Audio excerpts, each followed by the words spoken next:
D&D Productions presents the Houma Indians. Houma. Who were they? How did they live? What secrets lie beneath their lives? As Coach De Palma would say, I don't care, but we do.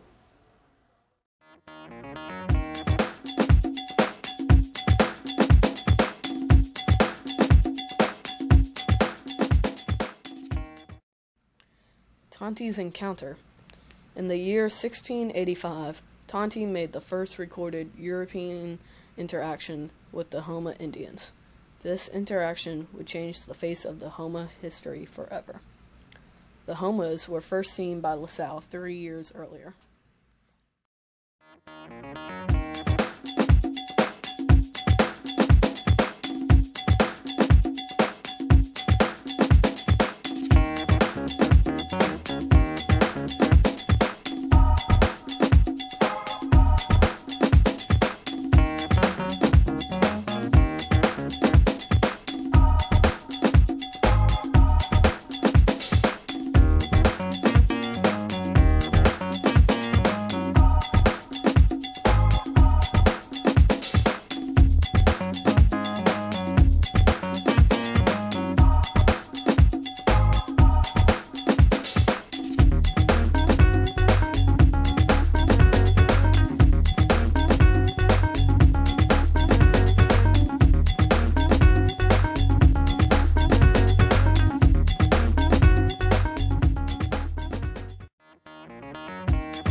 Tonti telling La Salle. Shortly after the encounter with the Houma Indians, Tonti talked to La Salle, and what Tonti told La Salle was identical to what was recorded 3 years earlier about the people that La Salle had seen near the Mississippi in Red River.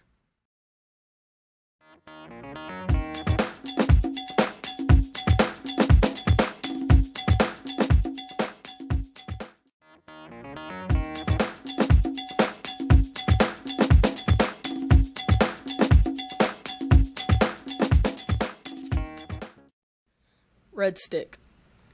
The red stick, or struma, was used as a boundary marker in between Houma and Bayou Gola, and was usually topped with a bear or fish head. When Iberville saw it, he called it the Lee Baton Rouge.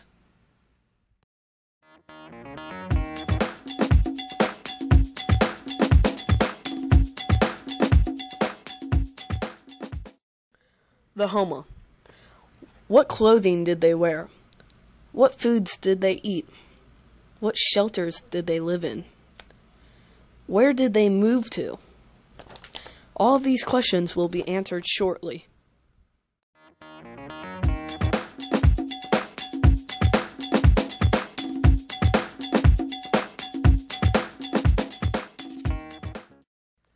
Foods that the Houma ate. Meats.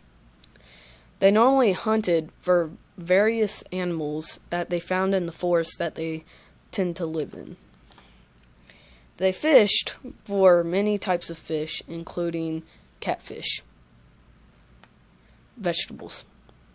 Agriculture provided most of their diet, which included corns, beans, squash, melons, and sunflowers.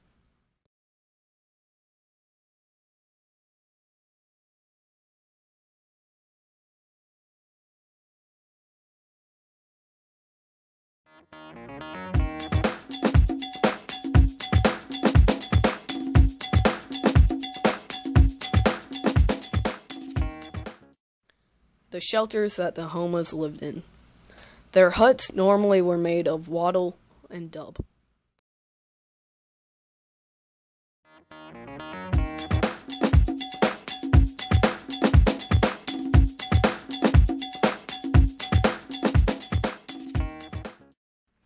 The movement of the Houma Indians.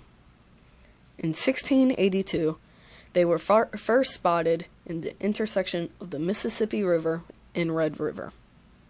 In 1706, after the Tunica Massacre, the survivors moved to the Angola area.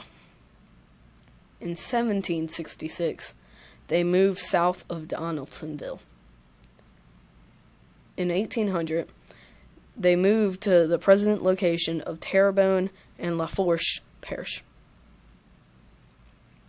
In 1821, John J. Audubon mentioned the presence of a Houma chief in southern Louisiana. In 1840, the Houma southern migration was at an end. From 1870 to 1880, they spread west from Lafourche and Terrebonne Parish to St. Mary Parish.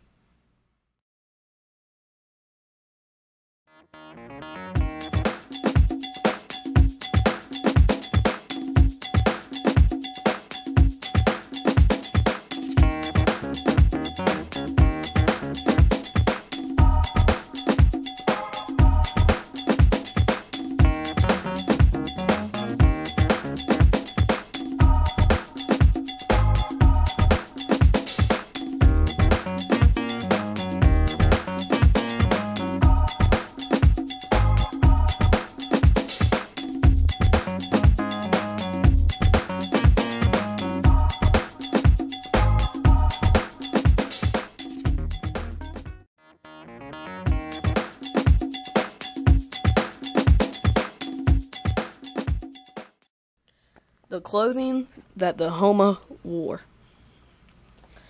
Men normally wore breech cloths that extended to the knee with a mantle of turkey feathers for warmth and decoration. The women were bare to the waist with a short skirt. Both of the genders had long hair that was braided and had tattoos on their bodies and face.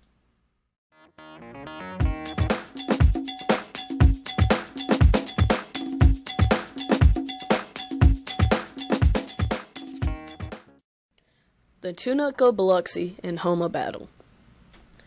In the year 1706, the Houma were attacked by the Tunica tribe, which would be known as the Tunica Massacre.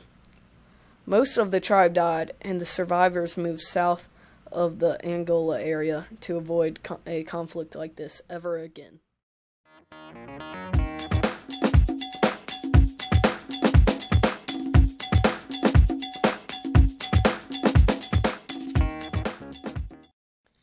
In the year 1765, the Houma and the Alabama Indian tribes would raid the British Fort Butte at Manchac shortly after the raid. The Pontiac Rebellion would end. In 1811, H.M. Breckinridge wrote that the Houma were extinct. Meanwhile, the Houma chiefs met with W.C.C.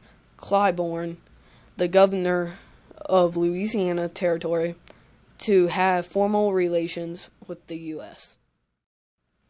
In the year 1907, the famous anthropologist John Swatton rediscovered the Houma tribe, who had been out of the public eye since historical Chief Louis Savage died.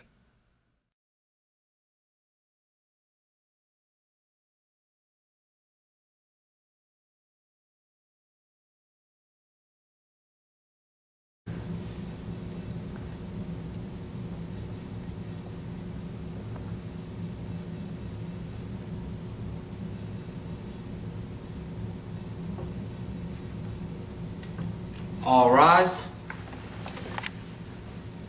In the case of the Houma tribe versus the Bureau of Indian Affairs, to judge whether the Houma tribe is in fact a historical Indian tribe,